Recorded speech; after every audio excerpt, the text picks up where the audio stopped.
Morning. It's a little warmer out today, which is a good thing. I'm waiting for the John Deere tech to get here to fix this tractor.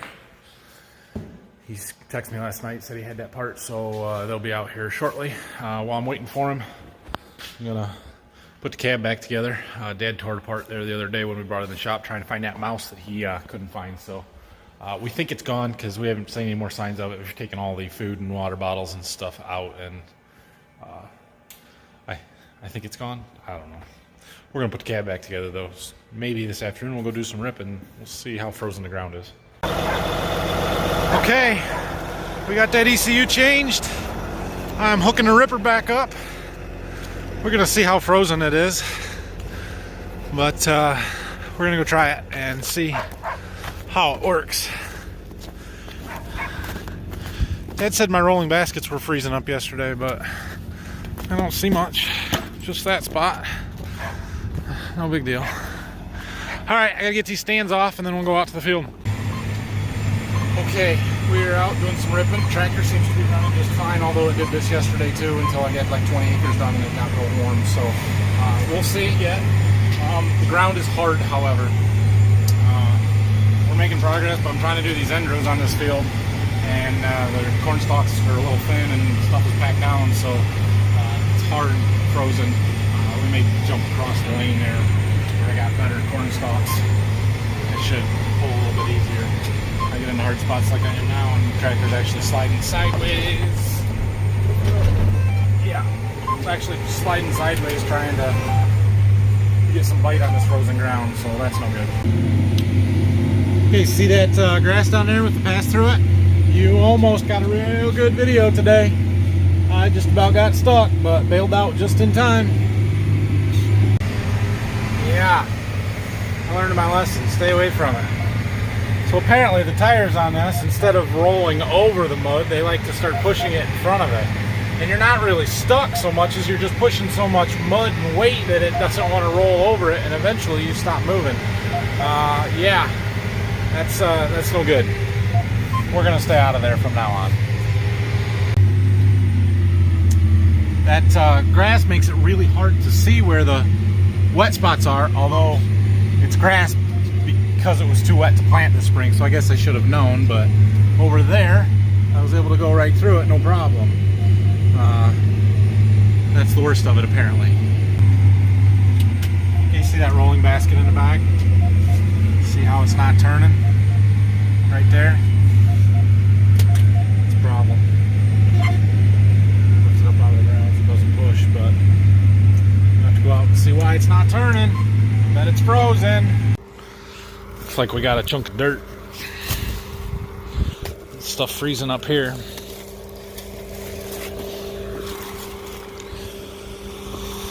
Well, it turns now. I guess we'll keep running. While I'm out here, I can kind of explain how this tool works a little bit. I don't think I've gone over that yet, but basically in the front we've got these disc gangs. They cut up the residue, corn stalks in this case. And then back here we've got ripper points. There are 9 of them on this one. Those dig down into the dirt fairly deep to try and get under the compaction and break stuff up. And then these disc gangs here are just to help level and smooth off the soil surface so that it's not so rough, and that's kind of what this rolling basket in the back does as well, is it's just there to help level the ground out so it's a little bit smoother when we get there in the spring. So if you remember from the other day when we were doing the disc, we were disking some corn stalks down. I told you the main reason that we did that was for residue management, to help break them corn stalks down over the winter in early spring when the ground starts warming up. Well, this tool here, it does do the job of helping break down the stalks and residue management and stuff, but that's not the primary purpose. This one is for breaking up compaction. It digs deep into the soil, gets under that compaction layer, and kind of breaks up the ground and helps fracture the soil so there's pore space in it. We don't typically do a lot of corn stalks with the ripper. Mostly what we do is bean stubble and wheat stubble that are going to be planted to corn next year. So we no-till all our wheat, and then we run the chisel or this ripper or something, do deep tillage on anything going to corn, And then where we're gonna plant beans next year in the corn stalks, usually we just run that disc. We have gone to doing a little bit more deep tillage in corn stalks going to beans next year because, well, quite frankly, we've seen a yield benefit from doing so. The problem is that it takes the soil just a little bit longer to dry out in the spring because it's soft. Whereas if you just run that disc, the dirt is usually still pretty firm. And so we try and do a mix and don't do all of one thing or the other. Let's mix it up a little bit and do some of both. Alright, so I am just finishing up the back half of this field. We've got to do the corn stalks up there after lunch here, but it's about 12:30, so I'm going to go get something to eat. I'm hungry. I got a headache today. Find some ibuprofen. The good news is our tractor seems to be running just fine. ECUs are expensive, but at least it fixed the problem, right? Alright, I'm back from lunch. We're going to keep ripping. It's actually, I think it's above freezing, just barely, or right at 32, 33 degrees, but the snow is melting, is my point. We'll see if it gets sloppy. I did see a neighbor out chiseling bean stubble, which I did not think we'd be able to do today, because the corn stalks kind of help insulate the ground and keep it from freezing so solid. And so with bean stubble, you don't have that much material there, and that usually freezes up a little bit quicker. So, but since they were able to be out doing that, we probably can be too. So we'll finish this field of corn stalks and then go do the next field is some bean stubble that we want to get done. So we'll see how it goes here this afternoon. The good thing about the snow starting to melt is that it probably means it's melting off of our corn stalks down to Berkey too. So maybe tomorrow we can go shell some corn. Phil is over there starting that dryer back up. You'll remember where we kind of left it and it just ran out of wet corn. That dryer holds about 2,200 bushels of corn in it. And so the corn on the top is still wet. The corn on the bottom is pretty close to dry. But if we just emptied it all out, we'd get all that wet corn going into our storage bin, which probably isn't that big of a deal. But Phil worries about it, and since he manages that and takes care of it all, he can do it however he wants to. So he's going to take some of the dry corn out of the bin and cycle it back through the top of the dryer. We'll run that until the wet corn that's at the top now gets down a ways and is dry, and then we'll just empty it and put it all into the bin. We'll put that in back into the wet bin, which is empty now, so it'll be by itself and separate and be the first stuff that we haul out anyway. So he's going to get that taken care of this afternoon. It'll take probably a couple hours to do that.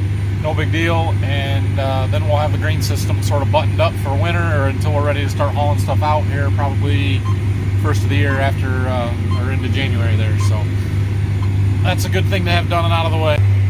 Don't get too close. Did you guys know that there's nitrogen in that snow? We better get it worked in before it melts and we lose it. No, seriously, there's free nitrogen when it snows. You just gotta work it into the ground.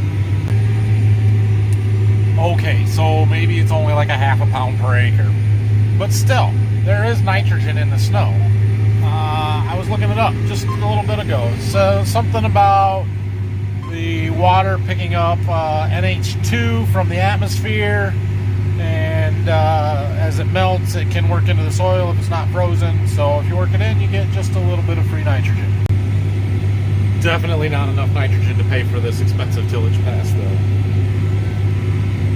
But it's something. I feel like it goes a lot faster when you just skip every third pass and fill in the stripes. That, oh, look how fast I'm moving across this field.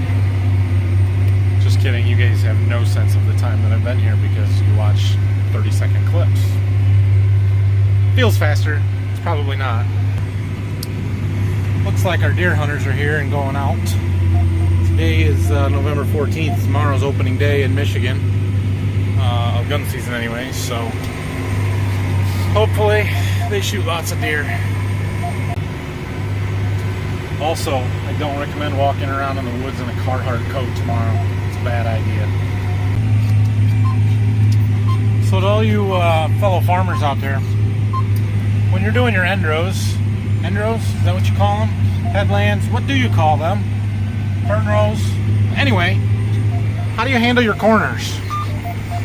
You just turn around? Do you make a big loop like I do most of the time? I don't know what the right way is. Here the snow's covering it, and Dad did this, so I don't really know how much he's got, so I'm just making a turn. But normally I make a big circle where I would turn back out the other way so that I can get all the way to the end. How do you do it? Alright, that field is done. We're gonna fold up, hit the fuel barrel, because she's getting low. And then we'll have to decide if I want to go to that bean stubble tonight or not. It's about 3:30 now, so we got time to go and work for a while yet, but these ends were awfully sloppy. The snow's getting soft and slushy and melty, and so I don't know. We'll see. I might talk to Dad and see what he thinks. Alright, 325 gallons of fuel later. No DEF because this tractor doesn't use it. We're headed to the next field. We'll see how it goes. It might be pretty sloppy. Dad and I moved my truck down there just so that if it is, I can park the tractor and either come back to the farm or go home. We'll see. See how long I work. So, yeah. We'll try it. Alright, well, we're getting started here. Actually, so far, it's pulling really nice. This is going to work good, I think. Anybody have any guesses as to why there's a privacy fence around that greenhouse?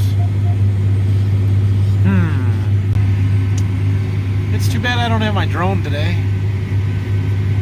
These stripes would look pretty cool from the air. Man, these windows are really dirty. Well, it's starting to get dark, so we need to turn our lights on. Also, I had to pick up a hitchhiker. Hey, say hi. Hi. We can hang out for a while tonight. What do you see? I see the ripper back. See the ripper back there? All the wheels are spinning. All the wheels are spinning. The disc plates. What else is it doing? Huh? What else is that ripper doing?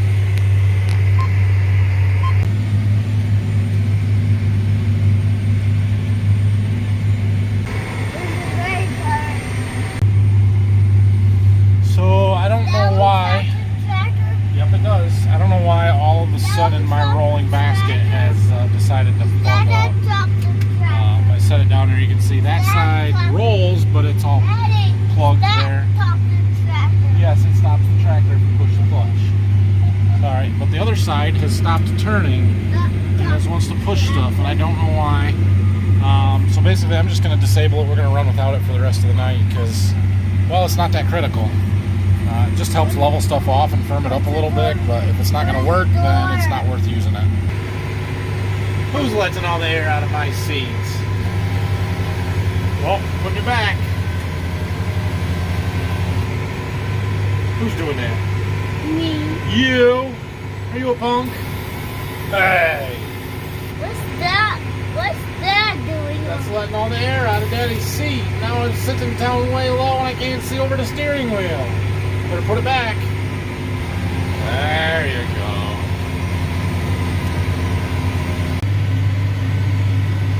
Whatever it takes to stay entertained in here. I found my flashlight. What'd you find? What is that? You found my flashlight. So you can see in the camera. Are you ready to go home? Yeah. Time to get in the truck and take Rylan home for tonight. I'm also with that disc gang right there not turning. So it's freezing up on me. I've lifted it up so they're just skimming and it's not pushing. I'm going to run Rylan home here and then we'll see. I may come back and try and finish this field tonight, but I got to pick that dirt out and see if I can't figure out why that stuff's not turning. It's just, could be just too cold. We're just going to have to let stuff thaw out. But at least we got a fair amount done. Okay, I took Rylan back home. Got to put him and Brace into bed tonight. I always like to be able to be there when it's bedtime. Doesn't always happen, but was able to tonight, so that was good. Stopped to look at this ripper here. You can see this first this gang spacing is plugged full of dirt. That's why that one's not turning. Also, I don't know how well you'll be able to see this, but this roller back here is she's packed solid. It's frozen, it's hard. I'm not gonna be able to pick it out tonight. So what I'm gonna do is take the ripper back to the shop. It won't fit, our shop's not long enough to get the tractor and the ripper in, but we've got them sliding insulated doors in the middle that I think I can back the ripper in the shop, close the doors right around the tongue, leave the tractor in the back, and let it thaw out overnight, and then we'll pick that stuff out in the morning.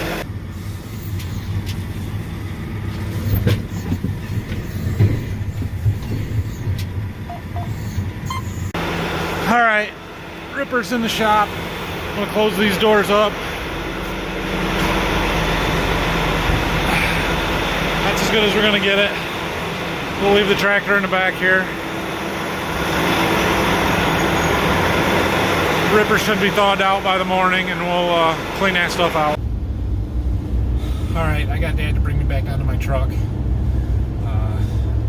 Ripper's in the shop. It'll warm up tonight, so we're gonna have to mess with that in the morning. I still want to go down to Berkey and check the corn tomorrow. I'm hoping to shell corn. Harvest is still the priority. I know we need to get this tillage done, but harvest is the priority until that is done. So I'll help Dad work on that in the morning, first thing, and then hopefully it won't take too long. We can get to Berkey and finish, or at least get started shelling the corn down there. Had a good day. Better than I was anticipating. I didn't really think we'd be able to do much, but tractor's running good, and we got, had to do almost 50 acres, if not more, of tillage today, so that's good. Yeah, I guess I'll call that at the end of the video. Have a good night. Hit the like, subscribe, follow me on Instagram, Facebook, Twitter, all those things at Waterview Farms, and I will almost definitely be putting another video out tomorrow, so we'll see you tomorrow.